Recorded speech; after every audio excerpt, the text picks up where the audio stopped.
الحمد لله والصلاة والسلام على أشرف الأنبياء والمرسلين وعلى آله وأصحابه أجمعين.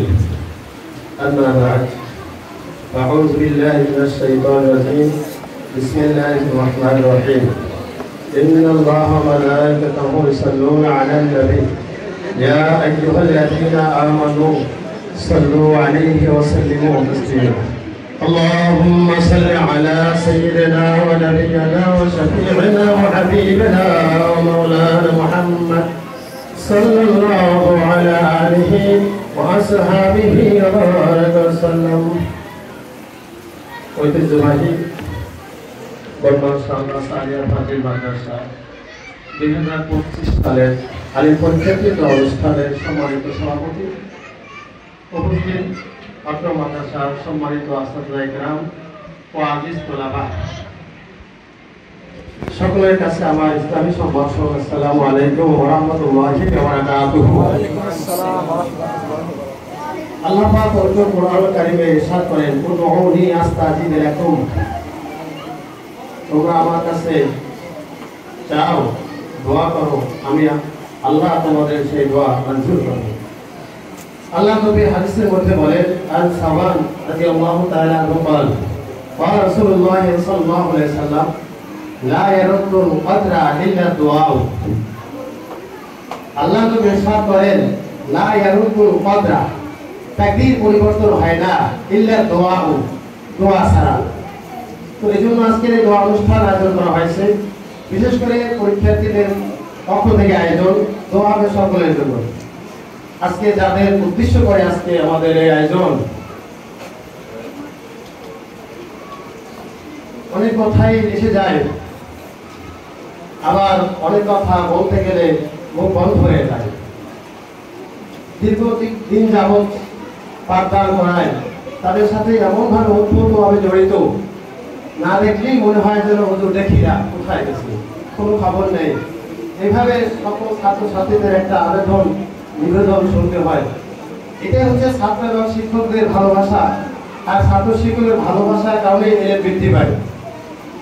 কিন্তু আমার এখন নসিহত হচ্ছে, সময় এখনো অনেক দিন বাকি রয়েছে। 24 তারিখ পরীক্ষা শুরু হবে, 26 তারিখ, দীর্ঘ একটি মাস এখনো বাকি। তার প্রসঙ্গ কারণেই আজকে অনুষ্ঠান হয়ে যাচ্ছে। তো একটা প্রভাব আছে, লিকুল্লি শাইইন বাবুন ওয়া বাবুল ইলমি তাকরারুন। আমরা পড়াশোনা থেকে গাফিল হব না। লিকুল্লি শাইইন বাব, প্রত্যেক বিষয়ের একটা দরজা আছে। লিকুল্লি শাইইন বাবুন, প্রত্যেক বিষয়ের দরজা আছে। মনেরও একটা দরজা আছে, রূহের একটা দরজা আছে। ওয়া বাবুল ইলমি, ইলমের দরজা হচ্ছে তাকরারুন, তাকরার করা, বারবার পড়া, অধ্যয়ন করা। এজন্য বিজ্ঞ উলামায়ে কেরাম বলেছেন, একটা বিষয় আশ্বস্ত হওয়ার পরেও অন্ততপক্ষে তুমি 5 বার ওই বিষয়টা লেখো, ওই বিষয়টা পড়াশোনা করো, আরেকজনকে শোনাও, তুমি উস্তাদকে শোনাও, ছাত্র ভাইদেরকে শোনাও। এই তাকরার অব্যাহতি থাকবে আমাদের 26 তারিখ এক পর্যন্ত, 25 তারিখ পর্যন্ত। ঠিক আছে তো? 25 তারিখ পর্যন্ত আমাদের পড়ার টেবিলে থাকতে হবে। তাকরা যদি বন্ধ হয়ে যায়, পড়াশোনা যদি বন্ধ হয়ে যায়, এই দোয়া অনুষ্ঠান কিন্তু আসলে অত ফলপ্রসূ নয়। কারণ আমাদের তাকরাটাই হচ্ছে আসল।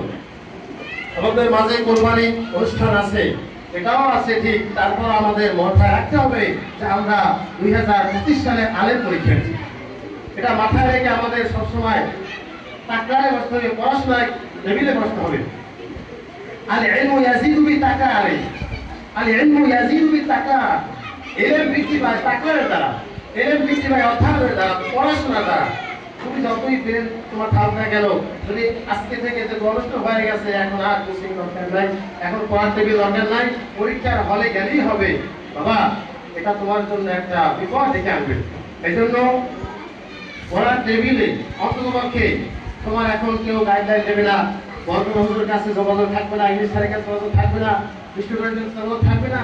তোমরা তো এখন বাড়িতে যে পড়াশোনা করবা, এমত অবস্থায় শয়তান তোমাদেরকে শ্রমে তারপরে রাস্তায় উচ্ছৃঙ্খলা বাটপারি করাবে। এই জন্য তুমি তোমাকে একটা গলায় বেরি দেবা, সেই বেরি হচ্ছে ইসলামী পোশাক ধারণ করবা। আর যদি বসে 2 রাকাত নামাজ আদায় করো, কথা আমি আরবি সাহিত্যের মধ্যে ইবনে সিনার জীবনী পড়াইছি।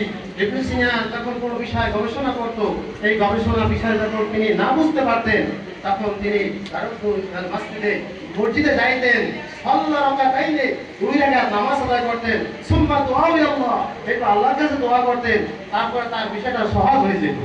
এজন্য তোমার দায়িত্ব হচ্ছে, হুজুরে যেভাবে নসিহত করছেন, তুমি প্রতিদিন এখন থেকে শুরু করো 2 রাকাত নফল, পড়ার টেবিল বসবা, 2 রাকাত নফল নামাজ পড়ে তারপরে বসো। তুমি মুনাফাকা বোঝো না, তুমি ইংরেজি রুলগুলো বুঝতেছো না, এবং অবস্থায় তুমি যখন তোমার মাথায় খুব প্যারা হয়ে গেছে, মাথা ঘুরে যায়, তুমি মসজিদে না যাও, তোমার পড়ার টেবিলের পাশে একটা জায়নামাজ রাখবা।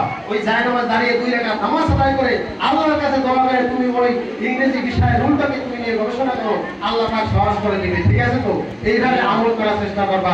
আল্লাহ আমাদের এইভাবে আমল করার তৌফিক দিন। সকলে বললাম আমিন। আমিন। অনেক কথা আমরা আমাদের যেভাবে পাঠদান দেওয়ার কথা ছিল, সেইভাবে দায়িত্ব আমরা আদায় করতে পারি নাই। হুজুরে যেভাবে তোমাদের কাছ থেকে ক্ষমা চেয়েছেন, আমরাও এভাবে আমিও ব্যক্তিগতভাবে ক্ষমা চেয়ে আজকে শেষ করছি। আর তোমাদের কাছে আমাদের শেষ দোয়া যে তাকে আলেম পরীক্ষার পরে তোমরা আমাদেরকে ভুলে যাবা না। অনেক ঘটনা আছে, অনেক হাদিস আছে, ভুলে যাবা না বাবা। তুমি ইউনিভার্সিটিতে যাও, ভুলে গেলে পরে দেখো ইউনিভার্সিটি তুমি মেধাবী ছিলা, ইউনিভার্সিটি যাওয়ার পরে শূন্য পড়া মুখস্থ হয় না। এরকম অনেক অনেক বড় বড় ঘটনা আছে।